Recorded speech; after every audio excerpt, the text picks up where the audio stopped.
കോൺഗ്രസ് പടുത്തുയർത്തിയ ഇന്ത്യയെ തലതിരിഞ്ഞ നയങ്ങളിലൂടെ പിന്നോട്ട് നയിക്കുകയാണ് ബിജെപി എന്ന് കെപിസിസി പ്രസിഡന്റ് കെ സുധാകരൻ. ഭരണഘടനയെ പോലും റാഞ്ചാനാണ് ബിജെപി ശ്രമിക്കുന്നതെന്നും സുധാകരൻ ആരോപിച്ചു. റിപ്പബ്ലിക് ദിനത്തിൽ കോൺഗ്രസ് നടത്തിയ ജയ് ബാപ്പു ജയ് ഭീം ജയ് സംവിധാൻ സമ്മേളനത്തിന്റെ സംസ്ഥാനതല ഉദ്ഘാടനം കണ്ണൂരിൽ നിർവഹിക്കുകയായിരുന്നു സുധാകരൻ. ഇന്ത്യ ഇന്ന് ലോകത്തിനു മുന്നിൽ ഏറ്റവും വലിയ ശക്തിയാക്കി മാറ്റുന്നതിൽ നിർണായക പങ്കുവഹിച്ചത് കോൺഗ്രസ് ഭരണമാണെന്ന് KPCC president K Sudhakaran MP. പറഞ്ഞു. സ്വാതന്ത്ര്യം കിട്ടുമ്പോൾ നമുക്ക് ഇവിടെ ഒന്നും ഉണ്ടായിരുന്നില്ല. എല്ലാം ഒന്നിൽ നിന്നാണ് തുടങ്ങിയത്. അതെല്ലാം കോൺഗ്രസ് സർക്കാരുകളുടെ കാലത്തുമാണ്. ലോകരാജ്യങ്ങൾക്ക് ഇന്ത്യയെ വെല്ലുവിളിക്കാൻ കഴിയാതിരിക്കുന്നതിനു പിന്നിലും കോൺഗ്രസ് നൽകിയ കരുത്താണെന്നും കെ സുധാകരൻ പറഞ്ഞു. എന്നാൽ 10 വർഷം ഭരിച്ച ബിജെപി സർക്കാർ ഇന്ത്യയെ പിന്നോട്ട് നയിക്കുകയാണ് ചെയ്തത്. നോട്ട് നിരോധനമടക്കമുള്ള മണ്ടൻ തീരുമാനങ്ങൾ അടിച്ചേൽപ്പിച്ച് രാജ്യത്തിന്റെ പുരോഗതി ഇല്ലാതാക്കുകയാണ് മോദി ചെയ്തതെന്നും കെ സുധാകരൻ ആരോപിച്ചു. ഇന്ത്യ എങ്ങനെ നേടിയെടുത്തു? സ്വാതന്ത്ര്യം കിട്ടുമ്പോൾ നിങ്ങൾക്കറിയാം, ഈ നാട്ടിൽ ഒന്നുമില്ലായിരുന്നു.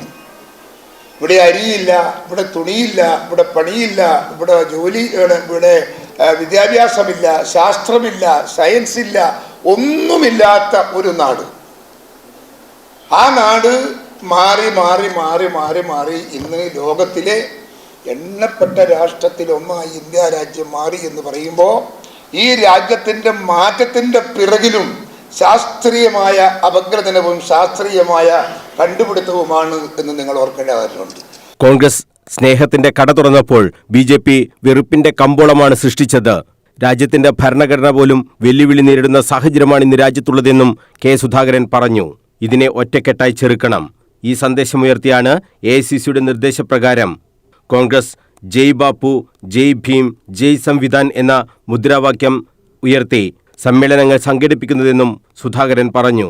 പരിപാടിയുടെ സംസ്ഥാനതല ഉദ്ഘാടനം കണ്ണൂരിൽ നിർവഹിച്ച് സംസാരിക്കുകയായിരുന്നു Sudhakaran. DCC president advocate Martin George അധ്യക്ഷത വഹിച്ചു. കണ്ണൂർ സർവകലാശാല മുൻ രജിസ്ട്രാർ ഡോക്ടർ ബാലചന്ദ്രൻ കീഴോത്ത് പ്രഭാഷണം നടത്തി. കോൺഗ്രസ് നേതാക്കളായ professor A D Mustafa, V Purushothaman, doctor Shama Muhammad, advocate T O Mohanan, Suresh Babu Elayavoor, MP. Unnikrishnan, Rijil Makkutty, Amrutha Ramakrishnan, advocate VP. Abdul Rasheed, P. Muhammad Shammas, advocate Rasheed Kavayi, Sreeja Madathil തുടങ്ങിയവർ സംസാരിച്ചു. News bureau, Kannur.